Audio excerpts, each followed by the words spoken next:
জাতীয় সড়কের পাশের জঙ্গলে পরিচয়হীন পচা গলা মৃতদেহ উদ্ধার ঘিরে চাঞ্চল্য ছড়ালো কুমারঘাটে।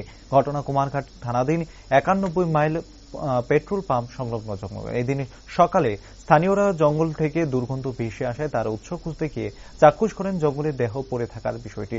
সঙ্গে সঙ্গে কুমারঘাট থানায় খবর দিলে ঘটনাস্থলে পৌঁছায় কুমারঘাট থানার পুলিশ সহ পদস্থ আধিকারিকরা। মৃতের মুখ সহ গোটা দেহের অবস্থা পৌঁছে গিয়ে এমন অবস্থায় পৌঁছেছে যে চেনার কোনো উপায় নেই। খবর চাউর হতে কৌতূহলী জনতা ভিড় জমান ঘটনাস্থলে। মৃত্যুর কারণ নিয়ে ধোঁয়াশায় রয়েছে পুলিশ। মৃতদেহের পাশ থেকে সিরিঞ্জ সহ ড্রাগসের কোটা উদ্ধার করেছে পুলিশ। মহকুমা পুলিশ আধিকারিক কমল দেববর্মা জানিয়েছেন, নেশার করাল ঘাসে ডুবেই এই যুবকের মৃত্যু হয়েছে বলে প্রাথমিক ধারণা, যদিও গোটা ঘটনা তদন্ত সাপেক্ষ।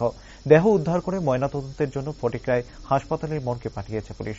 ঘটনাকে ঘিরে চাঞ্চল্য ছড়িয়েছে গোটা কুমারঘাট জুড়ে। সকাল আনুমানিক 10টার দিকে আমার কুমারঘাট থানাতে খবর আসে যে একটা dead body Kumarghat petrol pump সংলগ্ন একটা এরিয়ার মধ্যে পাওয়া গেছে। তো সেই খবর ভিত্তিতে আমার কুমারঘাট ওসি আমি নিজেও আমরা ঘটনাস্থলে দেখি যে একটা dead body highly decompose dead body একটা পাওয়া গেছে। তো এখনো আইডেন্টিফাই হয়নি। তো আমরা বডিটাকে এখন মর্গে আমরা শিফট করেছি। আইডেন্টিফিকেশন প্রসেস এখনো চলছে। সঙ্গে সঙ্গে আরও তদন্ত চলছে যে কী কারণে এটা বডিটার দিকে পাওয়া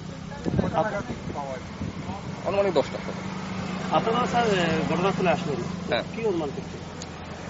এখন তদন্ত চলছে, তবে হাইলি সাসপেক্টেড এটা ড্রাগ ওভারডোজের কোনো একটা কেস হতে পারে, কারণ ঘটনাস্থলে আমরা একটা ইউজ সিরিঞ্জও আমরা উদ্ধার করেছি। তো আমরা হাইলি সাসপেক্ট করি একটা ড্রাগ ওভারডোজের কোনো একটা কেস হতে পারে।